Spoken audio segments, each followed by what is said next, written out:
lakini kwa kusudi la kutia faraja kwa kila mmoja, kwa sababu kila mtu ana huzuni yake.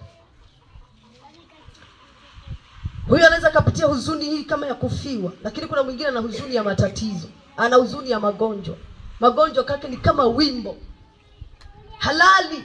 Ugonjwa ukiamka usiku, mtu halali usiku. Jua likichomoza ugonjwa hauonekani, anakuwa mzima. Hiyo ni huzuni. Kuna watu wana huzuni kwenye miguu yao inawaka moto. Unafikiri inawaka moto utakuwa na raha? Hamna. Kuna watu wana huzuni kwenye ndoa zao. Ndoa zao zimeshakuwa vita.